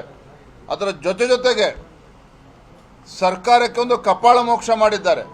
ಚಾಟಿ ಬೀಸ್ತಕ್ಕಂಥ ಕೆಲಸ ರಾಜ್ಯದ ಉಚ್ಚ ನ್ಯಾಯಾಲಯ ಮಾಡಿದೆ. ಏನು CT ರವಿ ಅವರಿಗೆ ಒಬ್ಬ ಜನಪ್ರತಿನಿಧಿಗೆ ಒಂದು ನೋಟಿಸನ್ನು ಕೊಡದೇನೆ ಪೊಲೀಸರು ಅರೆಸ್ಟ್ ಮಾಡಿರ್ತಕ್ಕಂಥದ್ದು ಸಂಪೂರ್ಣವಾಗಿ ಕಾನೂನು ಬಾಹಿರವಾಗಿ ಅರೆಸ್ಟ್ ಮಾಡಿದ್ದಾರೆ. ಇದು ತಪ್ಪು ಅನ್ನುವ ಮಾತನ್ನು ರಾಜ್ಯ ಉಚ್ಚ ನ್ಯಾಯಾಲಯ ಕೂಡ ಮಧ್ಯಂತರ ತೀರ್ಪಲ್ಲಿ ಹೇಳಿರ್ತಕ್ಕಂಥದ್ದು. ಒಟ್ಟಾರೆಯಾಗಿ ರಾಜ್ಯದ ಈ ಕಾಂಗ್ರೆಸ್ ಸರ್ಕಾರ ರಾಜಕೀಯ ಷಡ್ಯಂತ್ರವನ್ನು ಮಾಡಿ, ರಾಜಕೀಯ ಪಿತೂರಿಯನ್ನು ಮಾಡಿ ಒಬ್ಬ ಜನಪ್ರತಿನಿಧಿ, ಒಬ್ಬ CT ರವಿ ಅಂತವ್ರ ಮೇಲೆ ಈ ರೀತಿ ಒಂದು ದಬ್ಬಾಳಿಕೆ ದೌರ್ಜನ್ಯ ನಡೀತದೆ ಅಂತ ಹೇಳಿದ್ರೆ ಪೊಲೀಸರನ್ನು ಉಪಯೋಗಿಸ್ಕೊಂಡು ಇನ್ನು ಸಾಮಾನ್ಯರ ಪರಿಸ್ಥಿತಿ ಏನಾಗ್ಬೋದು ಅಂತೇಳಿ ನಾನು ಹೇಳ್ತಾ ಇಲ್ಲ, ರಾಜ್ಯದ ಜನ ಇವತ್ತು ಮಾತನಾಡ್ತಾ ಇದ್ದಾರೆ. ಮತ್ತೊಂದು ಕಡೆ ಇವತ್ತು ಡಿ ಕೆ ಶಿವಕುಮಾರ್ ಅವರ ಹೇಳಿಕೆಯನ್ನು ಕೂಡ ಗಮನಿಸಿದ್ದೇನೆ. ಬೆಳಗಾವಿಯಿಂದ CT ರವಿ ಅವ್ರನ್ನ ಹೊರಗೆ ಬಿಟ್ಟಿದ್ದೇ ಹೆಚ್ಚು ಅನ್ನುವ ದಾಟಿನಲ್ಲಿ ಮಾತನಾಡಿದ್ದಾರೆ. ಪ್ರಜಾಪ್ರಭುತ್ವ ವ್ಯವಸ್ಥೆಯಲ್ಲಿ ಈ ರೀತಿ ಒಬ್ಬ ಸಚಿವ ಈ ರೀತಿ ಗುಂಡಾಗರ್ದಿ ಮಾಡ್ತಾರೆ ಆ ಸ್ಥಾನದಲ್ಲಿ ಕೂತ್ಕೊಂಡು ಅಂತ ಹೇಳಿದ್ರೆ, ನಾನು ಮಾನ್ಯ ಮುಖ್ಯಮಂತ್ರಿಗಳಿಗೆ, ಮಾನ್ಯ ಡಿ ಕೆ ಶಿವಕುಮಾರ್ ಅವ್ರಿಗೆ ಹೇಳ್ತೇನೆ, ಭಾರತೀಯ ಜನತಾ ಪಾರ್ಟಿಯ ಕಾರ್ಯಕರ್ತರು ಏನು ಬಳೆ ತಡ್ಕೊಂಡು ಕೂತಿಲ್ಲ. ಈ ರೀತಿ ದೌರ್ಜನ್ಯ ದಬ್ಬಾಳಿಕೆ ಇವತ್ತೇನು ನೀವು ಮಾಡಿದ್ದೀರಿ, ಇವತ್ತು ತಕ್ಕ ಶಾಸ್ತಿ ಇವತ್ತು ಹೈಕೋರ್ಟ್ನಲ್ಲಿ ಆಗಿದೆ. ಈ ರೀತಿ ಗುಂಡಾ ವರ್ತನೆ ಇವತ್ತೇನು ಮಾಡಿದ್ದೀರಿ, ಮುಂದಿನ ದಿನಗಳಲ್ಲಿ ನಾವು ಎಲ್ಲ ಮುಖಂಡರು ಕೂತು ಚರ್ಚೆ ಮಾಡ್ತೇವೆ. ಯಾಕಂದರೆ it's complete human rights violation ಕೂಡ ಇಲ್ಲಿ ಆಗಿರ್ತಕ್ಕಂಥದ್ದು. ಹಾಗಾಗಿ ಏನು ಮುಂದಿನ ದಿನಗಳಲ್ಲಿ ಯಾವ ರೀತಿ ಕ್ರಮವನ್ನು ಕೈಗೊಳ್ಳಬೇಕು, ಪಕ್ಷದೆಲ್ಲ ಮುಖಂಡರು ಕೂತು ತೀರ್ಮಾನ ಮಾಡ್ತೇವೆ. ಮುಂದಿನ ಹೆಜ್ಜೆ ಏನಿರಬೇಕು ಅಂತೇಳಿ ನಾಳೆ ದಿನ ಕೂತು ಚರ್ಚೆ ಮಾಡಿ ತೀರ್ಮಾನ ಮಾಡ್ತೇವೆ.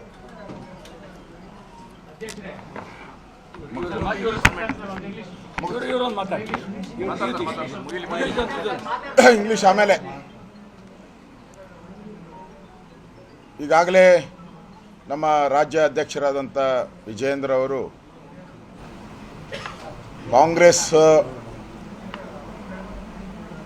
ಈ ಅಧಿವೇಶನದಲ್ಲಿ ನಡ್ಕೊಂಡಂಥ ನಡವಳಿಕೆ ಬಗ್ಗೆ, CT ರವಿ ಅವ್ರನ್ನ ಬಂಧಿಸೋದ ಬಗ್ಗೆ ಸವಿಸ್ತಾರವಾಗಿ ಹೇಳಿದ್ದಾರೆ. ಇಲ್ಲಿ ಪ್ರಶ್ನೆ ಮೂಡೋ ಅಂಥದ್ದು, ವಿಧಾನಸೌಧದಲ್ಲಿ ಪಾಕಿಸ್ತಾನ ಜಿಂದಾಬಾದ್ ಅಂತ ಒಬ್ಬ ರಾಜ್ಯಸಭಾ ಸದಸ್ಯರ ಬೆಂಬಲಿಗರು ಹೇಳಿದ ಮೇಲೆ ಅವ್ರನ್ನ ಕೂಡಲೇ ಬಂಧಿಸಿಲ್ಲ. ಅಂದರೆ ನಮ್ಮ ದೇಶಕ್ಕೆ ದ್ರೋಹ ಬಗೆಯೋನು, ನಮ್ಮ ದೇಶದಲ್ಲಿ ಬಾಂಬ್ ಹಾಕಕ್ಕೆ ಬಂದಿರೋರು, ಸಾವಿರಾರು ಜನದ ಮೇಲೆ ಹಲ್ಲೆ ಮಾಡೋವಂಥ ಒಂದು ಕುತಂತ್ರ ಮಾಡೋರಿಗೆ ಏನೂ ಇಲ್ಲ, ಸೀದಾ ಬಿಟ್ಬಿಟ್ರು. ಆಮೇಲೆ ನೋಟಿಸ್ ಸರ್ವ್ ಮಾಡಿದ್ರು, ಅವ್ರಿಗೆಲ್ಲ ನೋಟಿಸ್ ಸರ್ವ್ ಮಾಡಿ ಪೊಲೀಸ್ ಸ್ಟೇಷನ್ ಕರೆದ್ರು. ಇಲ್ಲಿ FSL ರಿಪೋರ್ಟ್ ಬಂದ ಮೇಲೆ ಅವ್ರನ್ನ ಬಂಧಿಸೋವಂಥ ಪ್ರಯತ್ನ, ಬಂಧಿಸಿದ ಮೇಲೆ ಅವ್ರಿಗೆ ಬಿರಿಯಾನಿ ಏನು, ಕಬಾಬ್ ಏನು ಎಲ್ಲ ಸಪ್ಲೈ ಮಾಡಿದ್ದನ್ನು ನಾವು ನೋಡಿದ್ದೀವಿ. ಇಲ್ಲಿ ಒಬ್ಬ ಜನಪ್ರತಿನಿಧಿ, ನಾನು ನಮ್ಮ ಕಾನೂನು ತಜ್ಞರ ಜೊತೆನೂ ಚರ್ಚೆ ಮಾಡಿದ್ದೀನಿ. ವಿಧಾನ ಪರಿಷತ್ತಲ್ಲಿ ನಡೆಯುವಂಥದ್ದು, ವಿಧಾನಸಭೆ ವಿಧಾನ ಪರಿಷತ್, ಇವತ್ತು ನಮ್ಮ ಲಾಯರು ಕೂಡ ಕೋರ್ಟಲ್ಲಿ ವಾದ ಮಾಡಿದ್ದಾರೆ. ಏನು ಹೇಳಿದ್ದಾರೆ, ಅದರ ಜ್ಯೂರಿಸ್ಟ್ರಕ್ಷನ್ನೇ ಬೇರೆ. ವಿಧಾನಸಭೆ ಮತ್ತು ವಿಧಾನ ಪರಿಷತ್ತು ಮತ್ತು ಲೋಕಸಭೆ ಅಲ್ಲಿ ಮಾತಾಡೋದಕ್ಕೆ ರೈಟ್ಸ್ ಇದೆ, ಅದಕ್ಕೆ ಯಾವುದೇ ಕೋರ್ಟ್ ಅಡ್ಡಿ ಮಾಡೋಂಗಿಲ್ಲ ಅನ್ನೋದು ಕಾನೂನು. ಅದರಿಂದನೇ ವಿಧಾನಸಭೆಯಲ್ಲಿ ಲೋಕಸಭೆಯಲ್ಲಿ ಮಾತಾಡ್ತಾರೆ, ಕೋರ್ಟ್ ಬಗ್ಗೆ ಮಾತಾಡ್ತಾರೆ, ಕಾನೂನು ಬಗ್ಗೆ ಮಾತಾಡ್ತಾರೆ, ಕ್ರಿಟಿಸೈಸ್ ಮಾಡ್ತಾರೆ. ಇಲ್ಲಿ ನಡೆದಿರೋವಂಥ ಘಟನೆನ ಯಾರು ಶಿಕ್ಷೆ ಕೊಡಬೇಕು? ಡಿ ಕೆ ಶಿವಕುಮಾರ, ಸಿದ್ದರಾಮಯ್ಯನ? ಯಾರವರು? ಅವರೇನು ಜಡ್ಜ್? ಅವರು ಹೇಳಿಕೆಯನ್ನು ಕೊಡ್ತಾರೆ, ಕ್ಷಮಾಪಣೆ ಕೇಳಬೇಕು ಅಂತ. ನಾವ್ಯಾಕೆ ಕ್ಷಮಾಪಣೆ ಕೇಳಬೇಕು? ತಪ್ಪು ಅಂತ ಪ್ರೂವ್ ಆಗಬೇಕು. ಫಸ್ಟು ಅವ್ರು ಮಾತಾಡಿರೋದು ನಿಜ ಅನ್ನೋದು ಪ್ರೂವ್ ಆಗಬೇಕು. ಸಭಾಧ್ಯಕ್ಷರು ತೀರ್ಪು ಕೊಡಬೇಕು, ಸಭಾಧ್ಯಕ್ಷರು ಕಂಪ್ಲೇಂಟ್ ಕೊಡಬೇಕು, ಅದರ ಮೇಲೆ ಕೋರ್ಟ್ಗೆ ಹೋಗುತ್ತೆ. ಕೋರ್ಟಲ್ಲಿ ಜಡ್ಜು, ಗೌರವಾನ್ವಿತ ನ್ಯಾಯಾಧೀಶರು ತೀರ್ಪು ಕೊಟ್ಟ ಮೇಲೆ ಅದು ಕಾನೂನು, ಅದನ್ನು ನಾವು ಪಾಲನೆ ಮಾಡ್ತೀರಿ. ಇವತ್ತು ಏನು ಜಡ್ಜ್ಮೆಂಟ್ ಬಂದಿದೆ ಅದನ್ನು ಸ್ವಾಗತ ಮಾಡಿದಿರಿ, ಅದನ್ನು ಪಾಲನೆ ಮಾಡ್ತೀರಿ. ಇದೇ ಕಾಂಗ್ರೆಸ್ ಅವರು ಮೊನ್ನೆ ಕಾಂಗ್ರೆಸ್ ಪಾರ್ಟಿ ಮೀಟಿಂಗಲ್ಲಿ ಏನಿದ್ದಾರೆ, ಕೋರ್ಟ್ಗಳು, ನಾನು ಪತ್ರಿಕೆಯಲ್ಲಿ ಓದಿರೋದು, ಎಲೆಕ್ಟ್ರಾನಿಕ್ ಮೀಡಿಯಾದಲ್ಲಿ ಓದಿರೋದು, ಕೋರ್ಟ್ಗಳು ಈ ನಡುವೆ ಬೇಕಾಬಿಟ್ಟು ಜಡ್ಜ್ಮೆಂಟ್ಗಳು ಕೊಡ್ತಾರೆ ಅನ್ನೋ ಕಾಮೆಂಟನ್ನು ಕೂಡ ಮಾಡಿದ್ದಾರೆ. ಅಂದರೆ ಅವ್ರಿಗೆ ಸಂವಿಧಾನ ಪುಸ್ತಕ ಇಟ್ಕೊಂಡಿರ್ತಾರೆ, ಕಾನೂನು ಮೇಲೆ ಗೌರವನೇ ಇಲ್ಲ. CT ರವಿ ಅವ್ರನ್ನ, ನಾನು ಒಬ್ಬ ವಿರೋಧ ಪಕ್ಷದ ನಾಯಕ, ನಾನು ಹೋಗಿದ್ದೀನಿ, ನಾನು ಕಂಪ್ಲೇಂಟ್ ಕೊಡೋಕ್ಕೆ ಹೋಗಿರೋದು. ವಿಧಾನಸೌಧದಲ್ಲಿ ಏನು CT ರವಿ ಅವ್ರನ್ನ ಕೊಲೆ ಮಾಡಬೇಕು ಅಂತ 40 ಜನ ಬಂದಿದ್ದರು. ಚಿಕ್ಕಮಗಳೂರು ಜಿಲ್ಲೆಗೆ CT ರವಿ ಅವರ ಬಾಡಿನ ನಾವು ಪಾರ್ಸಲ್ ಮಾಡ್ತೀರಿ ಅಂತ ಏನು ಹೇಳಿದರು. ಆ ಕಂಪ್ಲೇಂಟನ್ನು ಬರೆದು ನಾವು ಕೊಡೋಕ್ಕೆ ಬಂದಿದ್ದು. ನನಗೆ ಎಂಟ್ರಿ ಇಲ್ಲ. ನಾನು ಸಂವಿಧಾನದತ್ತವಾದಂಥ ಪೋಸ್ಟಲ್ಲಿರೋನು, ನಾನು ಸಂವಿಧಾನದತ್ತವಾದ ಪೋಸ್ಟ್, ನಂದು ಕಾನ್ಸ್ಟಿಟ್ಯೂಷನಲ್ ಪೋಸ್ಟ್. ಅಂದರೆ ಯಾರೋ ಈಗ ಟೆರರಿಸ್ಟ್ಗಳು ಹೋದರೆ ಅವ್ರನ್ನ ಚೇರ್ ಹಾಕಿ ಕೂತಿರ್ಸ್ತೀರಾ ನೀವು? ನನಗೆ ಎಂಟ್ರಿ ಕೊಡಲಿಲ್ಲ, ಇದು ಅಪಮಾನ ಅಲ್ವಾ? ಗುಂಡಾಗಿರಿ ಅಲ್ಲ? ಅವು ಯಾವ ಕಮಿಷನರು ಅವನಿಗೆ ಫೋನ್ ಬಿಟ್ಟು 5 ಅವರ್ ಇದ್ದೀನಿ ಅಲ್ಲಿ, 5 hours I waited outside police station, Khanapur station. Khanapur ಸ್ಟೇಷನ್ಗೂ ಕಮಿಷನರ್ಗೆ ಏನು ಸಂಬಂಧ? ಯಾರವನು ಖಾನಾಪುರ ಸ್ಟೇಷನ್ಗೆ ಬರೋಕ್ಕೆ? ಅವ್ರ ಜ್ಯೂರಿಸ್ಟ್ರಕ್ಷನೇ ಅಲ್ಲ. SP ಅಲ್ಲಿ ಜ್ಯೂರಿಸ್ಟ್ರಕ್ಷನ್, ಈ ಮನುಷ್ಯ ಬಂದು ಕೂತ್ಕೊಂತಾನಲ್ಲಿ ಫೋನ್ ಇಟ್ಕೊಂಡು. ಆ ಮಿನಿಸ್ಟ್ರಿಂದ ಏನು ಬರ್ತತೆ, ಆ ಮಿನಿಸ್ಟ್ರಿಂದ ಏನು ಬರ್ತತೆ, ಇದೇ ಅವ್ರ ಫೋನು. ಒಬ್ಬ ನಾನು ಹೋಮ್ ಮಿನಿಸ್ಟ್ರಾಗಿ ಕೆಲಸ ಮಾಡಿದವನು. IO ಇಸ್ ದ, ರಾಜು ಗೊತ್ತು, IO ಸುಪ್ರೀಂ. ಯಾವುದೇ ಕೇಸಲ್ಲಿ IO ಇಸ್ ದ ಸುಪ್ರೀಂ. ಅದು ಇನ್ಸ್ಪೆಕ್ಟರ್ ಇರ್ಬೋದು ಅಥವಾ DYSP ಇರ್ಬೋದು. ಅವ್ರ ಮೇಲೆ ಕಮಿಷನರ್ಗೂ ಅಧಿಕಾರ ಇಲ್ಲ, DGಗೂ ಅಧಿಕಾರ ಇಲ್ಲ, ಮಂತ್ರಿಗೂ ಅಧಿಕಾರ ಇಲ್ಲ. Is the supreme. ಅವನು ಏನು ಬರೀತಾನೋ ಅದೇ ಫೈನಲ್ಲು, ಅದೇ ಕೋರ್ಟ್ಗೆ ಹೋಗೋವಂಥದ್ದು. ನೀವು ಅವ್ರ ಮೇಲೆ ಒತ್ತಡ ಹಾಕ್ತಿರಲ್ಲ, ನ್ಯಾಯನ ಅಲ್ಲ ರೀ? ಒಬ್ಬ ಜನಪ್ರತಿನಿಧಿನ ನೀವು ಎತ್ತಾಕೊಂಡು ಹೋಗಿ ಕ್ರಷರ್ ಮಾಡೋ ಕಡೆ, ಆ ಫಾರೆಸ್ಟ್ ಒಳಗಡೆ ತಗೊಂಡೋಗಿ ಒಬ್ಬರೇ ನಿಲ್ಲಿಸ್ತಿರಲ್ಲ, ಏನು ಮಾಡೋಕ್ಕೆ ಹೊರಟಿದ್ರಿ? ಫಾರೆಸ್ಟ್ ಒಳಗಡೆ ಕರ್ಕೊಂಡೋಗಿ ನಿಲ್ಲಿಸ್ತಿರಲ್ಲ, ಏನು ಬೆದರಿಕೆ ಹಾಕಕ್ಕೆ? ಬೆದರಿಕೆ ಹಾಕಿ ಮಾನಸಿಕವಾಗಿ ಕುಗ್ಗಿಸಿದ್ದಾರೆ. ಸುಮಾರು 400-500 ಕಿಲೋಮೀಟರ್ ರಾತ್ರಿ ಎಲ್ಲ ಸುತ್ತಿಸಿದ್ದಾರೆ. ಟೆರರಿಸ್ಟ್ಗಳು ಬಂದರೆ ಅವ್ರ ಮೇಲೆ ಕೇಸ್ಗಳನ್ನೆಲ್ಲ ವಾಪಸ್ ತೆಗೆದಿದ್ದೀರಾ ನೀವು. ಹುಬ್ಳಿ ಕೇಸನ್ನು ವಾಪಸ್ ತೆಗೆದಿದ್ದೀರಾ. ಮುಂದೆ DJ ಹಳ್ಳಿ KJ ಹಳ್ಳಿನೂ ವಾಪಸ್ ತೆಗೆಯೋರಿದ್ದೀರಾ ನೀವು. ಅಂದರೆ CT ರವಿನ ಯಾಕೆ ಟಾರ್ಗೆಟ್ ಮಾಡ್ತಾ ಇದ್ದೀರಾ? ಅವರೊಬ್ಬ ಹಿಂದೂ ಹೋರಾಟಗಾರ, ಹಿಂದೂ ವಿಚಾರವಾಗಿ ಧ್ವನಿ ಎತ್ತುತ್ತಾರೆ, ಅದಕ್ಕೆ ಬಗ್ಬಡಿಯುವಂಥ ಕೆಲಸವನ್ನು ನೀವು ಮಾಡ್ತಾ ಇದ್ದೀರಾ. ನಾನು ಹೇಳಿಕೆ ಬಗ್ಗೆ ನಾನು ಕೋರ್ಟ್ ಆದೇಶವನ್ನು ಪಾಲನೆ ಮಾಡ್ತೀನಿ ಅನ್ನೋ ಮಾತನ್ನು CT ರವಿಯವರು ಈಗಾಗಲೇ ಹೇಳಿದ್ದಾರೆ. ಕೋರ್ಟ್ಗಿಂತ ದೊಡ್ಡದು ನಮ್ಮ ಸಂವಿಧಾನದಲ್ಲಿ ಯಾವುದೂ ಇಲ್ಲ. ಇವತ್ತು ಕೋರ್ಟು ಚೀಮಾರೆ ಹಾಕಿರೋದು ನೋಡಿದ್ರೆ ಈ ಸರ್ಕಾರ ಮಾನ ಮರ್ಯಾದೆ, ಯಾರಾದರೂ ಹಿಂದೆ ರಾಮಕೃಷ್ಣ ಹೆಗಡೆ ಅವರು ಆ ಥರದ್ದೆಲ್ಲ ವ್ಯಕ್ತಿ ಇದ್ದರೆ ರಾಜೀನಾಮೆ ಕೊಟ್ಟು ಹೊಟ್ಟೋದು. ಮಾನ ಮರ್ಯಾದೆ ಇದ್ದರೆ ಇವರಿಗೆ ಈ ಸರ್ಕಾರಕ್ಕೆ ರಾಜೀನಾಮೆ ಕೊಡಬೇಕು. ಮಂತ್ರಿಗಳು ಫೋನ್ ಮೇಲೆ ಫೋನು. ಈ ರೀತಿ ದೌರ್ಜನ್ಯ ಈ ಸರ್ಕಾರಕ್ಕೆ ಇದೊಂದು ಕಪ್ಪು ಚುಕ್ಕೆ. ಇತಿಹಾಸದಲ್ಲಿ ಇವತ್ತು ಕೋರ್ಟ್ ಏನು ಜಡ್ಜ್ಮೆಂಟ್ ಬಂದಿದೆ, ಇದು ಒಂದು ಲ್ಯಾಂಡ್ ಮಾರ್ಕ್. ಎಲ್ಲಿದ್ದಾರೋ ಅಲ್ಲೇ ಬಿಡುಗಡೆ ಮಾಡಬೇಕು ಅನ್ನೋ ಆದೇಶ ಮಾಡಿದ್ದಾರೆ. CT ರವಿಗೆ ಇದುವರೆಗೂ ನೋಟಿಸ್ ಇಲ್ಲ. ಯಾಕೆ ಬಂಧಿಸ್ತೆ ಅಂತ ಇದುವರೆಗೂ CT ರವಿನ ಪದೇ CT ರವಿ ಅಂಗಲಾಚ್ತಾ ಇರೋದನ್ನು ನೋಡಿದೆ, ಡಿಮ್ಯಾಂಡ್ ಮಾಡ್ತಾ ಇರೋದು ನೋಡಿದೆ.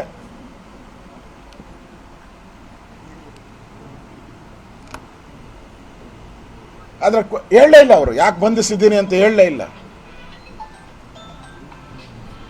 ನೀವೇ ಮಾಧ್ಯಮದ ನನ್ನ ಸ್ನೇಹಿತರಿದ್ದೀರಾ, ನೀವೇ ಈ ಥರದ ಇನ್ಸಿಡೆಂಟ್ನ ಇತಿಹಾಸದಲ್ಲಿ ನೀವು ನೋಡಿದ್ದೀರಾ? 10 ಸ್ಟೇಷನ್ ಕರ್ಕೊಂಡು ಹೋಗಿದ್ದಾರೆ, 10 station, 3 district, 3 district. Gadag, Hubli, Dharwad, Bagalkot, Belagavi rural. ಇತಿಹಾಸದಲ್ಲಿ ಎಂದೂ ಕೇಳಿಲ್ಲ. ಅವರು ಮಂತ್ರಿಗಳಾಗಿ ಕೆಲಸ ಮಾಡೋದಂಥವ್ರು, ನಮ್ಮ ರಾಷ್ಟ್ರೀಯ ಜನರಲ್ ಸೆಕ್ರೆಟರಿ, ಈಗ ಸಿಟ್ಟಿಂಗ್ MLC ಆಗಿದ್ದಾರೆ. ಈ ರೀತಿ ದೌರ್ಜನ್ಯ ದಬ್ಬಾಳಿಕೆ ಭಾಳ ದಿನ ನಡೆಯಲ್ಲ. ಕಾಂಗ್ರೆಸ್ ಅವರೇನೋ ಪರ್ಮನೆಂಟ್ ಅಂತ ತಿರ್ಕೊಂಬಿಟ್ಟವ್ರೆ. ನೀವು ಪರ್ಮನೆಂಟ್ ಗಿರಾಕಿಗಳಲ್ಲ. ನೀವು ದೇಶದಲ್ಲಿ ನಿಮ್ಮನ್ನು ಈ ಥರ ಮುಸ್ಲಿಮರ ಓಲೈಕೆ ಮಾಡಿ ದೇಶದಿಂದ ಓಡಿಸಿದ್ದಾರೆ, ಕರ್ನಾಟಕದಿಂದನೂ ಓಡಿಸ್ತಾರೆ. Siddaramaiah out going chief minister. ಈಗಾಗಲೇ DK ಶಿವಕುಮಾರ್ ಹೇಳಿದ್ದಾರೆ, ಒದ್ದು ಕಿತ್ಕೊಂತೀನಿ ಅಂತ. ಈ ದೌರ್ಜನ್ಯ ಇದನ್ನು BJP ನಾವೆಲ್ಲರೂ ಕೂಡ ಖಂಡಿಸ್ತೀರಿ. ಈ ಥರ ಘಟನೆ ಇಡೀ ರಾಜ್ಯನೇ ಬೆಚ್ಚಿ ಬೀಳುವಂಥ ಘಟನೆ.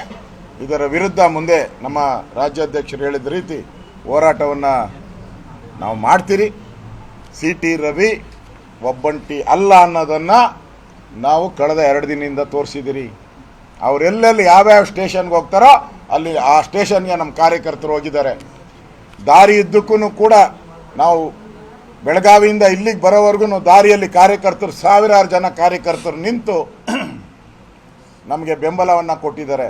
ನಮ್ಮದೊಂದು ನ್ಯಾಷನಲ್ ಪಾರ್ಟಿ, ಕೇಡರ್ ಪಾರ್ಟಿ, ಅಬ್ಬೆಪಾಲಿ ಕಾಂಗ್ರೆಸ್ ಥರ ಅಬ್ಬೆಪಾಲಿ ಪಾರ್ಟಿ ಅಲ್ಲ. ನಾವು ಎಚ್ಚರಿಕೆಯನ್ನು ಕೊಡ್ತಾ ಇದ್ದೀನಿ ಕಾಂಗ್ರೆಸ್ ಅವ್ರಿಗೆ, ಈ ಥರ ನಿಮ್ಮ ಗೂಂಡಾಗಿರಿ ಮಾಡಿದ್ರೆ ನಾವು ಕೂಡ ಬೀದಿಗಿಳಿದು ಹೋರಾಟವನ್ನು ಮಾಡ್ತೀರಿ. ಎಲ್ಲಿ ಪಾಠ ಕಲಿಸ್ಬೇಕು ಅಲ್ಲಿ ಕಲಿಸ್ತೀರಿ. ಈಗ ಮಾನವ ಹಕ್ಕು ಆಯೋಗ ಏನಿದೆ ಕೇಂದ್ರಕ್ಕೆ ನಾವು ಕಂಪ್ಲೇಂಟ್ ಕೊಡ್ತಾ ಇದ್ದೀವಿ. ಅಲ್ಲಿನ ಪೊಲೀಸ್ ಕಮಿಷನರ್, ಅಲ್ಲಿನ ಪೊಲೀಸ್ ಅಧಿಕಾರಿಗಳು ಯಾರು ಹಲ್ಲೆ ಮಾಡಿದ್ರು, ರಕ್ತ ಬರೋ ರೀತಿ ಹೊಡೆದ್ರು, ಅವ್ರ ಮೇಲೆ ನಾವು ಕಂಪ್ಲೇಂಟನ್ನು ಲಾಡ್ಜ್ ಮಾಡ್ತೀರಿ. ಅವ್ರಿಗೆ ಶಿಕ್ಷೆ ಆಗೋವರೆಗೂ ನಮ್ಮ ಹೋರಾಟ ಮುಂದುವರಿಯುತ್ತೆ. ಈ ಸರ್ಕಾರಕ್ಕೆ ಈ ರೀತಿ ಜಡ್ಜ್ಮೆಂಟ್ ಬಂದಿರೋವಂಥದ್ದು ನಿಜಕ್ಕೂ ಸರ್ಕಾರಕ್ಕೆ ತಲೆ ತಗ್ಸುವಂಥ ವಿಚಾರ. ಓಕೆ,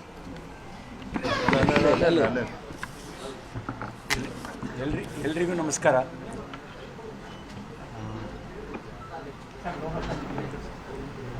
ಆಧಾರವಿಲ್ಲದ ಮತ್ತು ಪೊಲೀಸ್ ಸ್ಟೇಷನ್ನ ಪರಿಧಿಗೆ ಬರದೇ ಇರತಕ್ಕಂಥ ಮೊಕದ್ದಮೆನಲ್ಲಿ ನನಗೆ ಯಾವುದೇ ನೋಟಿಸ್ ಕೊಡದೆ ಬಂಧಿಸಿ 4 ಜಿಲ್ಲೆ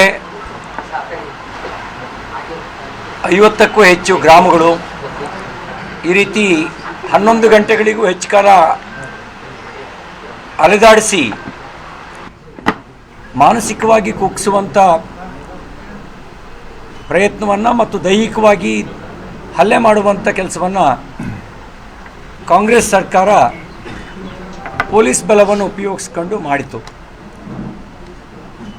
ನಮ್ಮ ಪಾರ್ಟಿ, ನಮ್ಮ ರಾಜ್ಯಾಧ್ಯಕ್ಷರು, ನಮ್ಮ ವಿಪಕ್ಷದ ನಾಯಕರಾದಂಥ ಅಶೋಕ್ ಅವರು, ಚಲವಾದಿ ನಾರಾಯಣಸ್ವಾಮಿ ಅವರು, ಪಕ್ಷದ ಎಲ್ಲ ಮುಖಂಡರು, ಶಾಸಕರು, ಸಂಸತ್ ಸದಸ್ಯರು, ಸಾಮಾನ್ಯ ಕಾರ್ಯಕರ್ತರು ಈ ಸಂಕಷ್ಟ ಸಮಯದಲ್ಲಿ ಜೊತೆಗೆ ನಿಂತು ಆತ್ಮಸ್ಥೈರ್ಯವನ್ನು ತುಂಬೋದ್ರ ಜೊತೆಗೆ ನಿಮ್ಮ ಜೊತೆಗೆ ನಾವಿದ್ದೀವಿ ಎನ್ನುವಂಥ ಒಂದು ಸಂದೇಶವನ್ನು ಕೊಟ್ಟಿದ್ದಾರೆ. ಅದಕ್ಕಾಗಿ ಅವರೆಲ್ಲರಿಗೆ ನಾನು ತಮ್ಮ ಮೂಲಕ ಹೃದಯಪೂರ್ವಕ ಧನ್ಯವಾದಗಳನ್ನು ಸಲ್ಲಿಸ್ತೇನೆ. ಜಡ್ಜ್ಮೆಂಟ್ನ ವಿಷಯಕ್ಕೆ ಒಂದೇ ಮಾತು ಹೇಳೋದು, ಸತ್ಯಮೇವ ಜಯತೆ ಅಂತ ಬೆಳಗಾಂನಲ್ಲಿ ಹೇಳಿದ್ದೆ. ಸತ್ಯಕ್ಕೆ ಜಯ ಸಿಗುತ್ತೆ ಅಂತ. ಸತ್ಯಕ್ಕೆ ಜಯ ಸಿಕ್ಕಿದೆ. ಇದರಿಂದ ಹಿಗ್ಗೋದಿಲ್ಲ. ಕಾಂಗ್ರೆಸ್ಸು ಪೊಲೀಸ್ ಬಲವನ್ನು ದುರ್ಬಳಕೆ ಮಾಡಿಕೊಂಡು ಕುಗ್ಸೋ ಪ್ರಯತ್ನ ಮಾಡಿದರೆ ಅದು ಕುಗ್ಗೋದು ಇಲ್ಲ. ಅವ್ರಿಗೆ ಒಂದು ಮಾತು ಹೇಳಕ್ಕೆ ಬಯಸ್ತೇನೆ, ನೀವೀಗೇನು ನಿನ್ನೆ ಪ್ರಯೋಗ ಮಾಡಿದ್ರಿ ಅದನ್ನು 35 ವರ್ಷದಿಂದಲೇ ನಾವು ಅನುಭವಿಸಿದ್ದೀವಿ. ಆ ಅನುಭವಿಸಿಯೇ ಆ ಸಂಕಷ್ಟದಿಂದಲೇ ಹೋರಾಟ ಮಾಡ್ಕೊಂಡು ಗಟ್ಟಿಯಾಗಿದ್ದೀವಿ. ನೀವು ಕೊಡೋ ತೊಂದರೆ ಇನ್ನಷ್ಟು ಹೋರಾಟ ಮಾಡೋ ಶಕ್ತಿ ಕೊಡುತ್ತೆ. ನಮ್ಮ ಕಾರ್ಯಕರ್ತರು ಸಂಕಷ್ಟದಲ್ಲಿದ್ದಾಗ ಅವ್ರ ನೆರವಿಗೆ ಬಂದು ಅವ್ರ ಋಣ ತೀರ್ಸೋ ಕೆಲಸ ಮಾಡ್ತೀವಿ ಅಂತ ಅಷ್ಟೇ ಮಾತನ್ನು ಹೇಳಿ ಇನ್ನು ಉಳಿದ ವಿಷಯವನ್ನು ನಿಧಾನಕ್ಕೆ ಮಾತಾಡ್ತೀನಿ. ಎಲ್ರಿಗೂ ಧನ್ಯವಾದ. ಹೋಗೋಣ. ಇಂಗ್ಲೀಷ್ ಅಂತ ಹಾಂ, ಇಂಗ್ಲೀಷ್ನಲ್ಲಿ ಹೇಳೋಕ್ಕೂ ಮುಂಚೆನೆ ಮತ್ತೊಮ್ಮೆ ರಾಜ್ಯದ ನಮ್ಮೆಲ್ಲ ಪತ್ರಿಕಾ ಹಾಗೂ ಮಾಧ್ಯಮದ ಸ್ನೇಹಿತರಿಗೂ ಸಹ ನಾವು ಆಭಾರಿಯಾಗಿದ್ದೇವೆ, ಕೃತಜ್ಞತೆನ ಜಿಲ್ಲೆ 50ಕ್ಕೂ ಹೆಚ್ಚು ಗ್ರಾಮಗಳು ಈ ರೀತಿ 11 ಗಂಟೆಗಳಿಗೂ ಹೆಚ್ಚು ಕಾಲ ಅಲೆದಾಡಿಸಿ ಮಾನಸಿಕವಾಗಿ ಕುಗ್ಗಿಸುವಂಥ ಪ್ರಯತ್ನವನ್ನು ಮತ್ತು ದೈಹಿಕವಾಗಿ ಹಲ್ಲೆ ಮಾಡುವಂಥ ಕೆಲಸವನ್ನು ಕಾಂಗ್ರೆಸ್ ಸರ್ಕಾರ ಪೊಲೀಸ್ ಬಲವನ್ನು ಉಪಯೋಗಿಸ್ಕೊಂಡು ಮಾಡಿತು.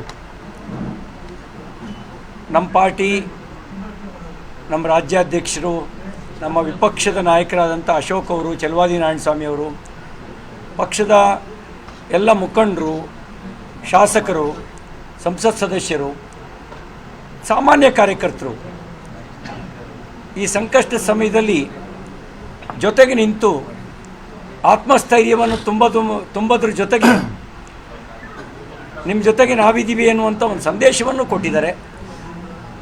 ಅದಕ್ಕಾಗಿ ಅವರೆಲ್ಲರಿಗೆ ನಾನು ತಮ್ಮ ಮೂಲಕ ಹೃದಯಪೂರ್ವಕ ಧನ್ಯವಾದಗಳನ್ನು ಸಲ್ಲಿಸ್ತೇನೆ. ಜಡ್ಜ್ಮೆಂಟ್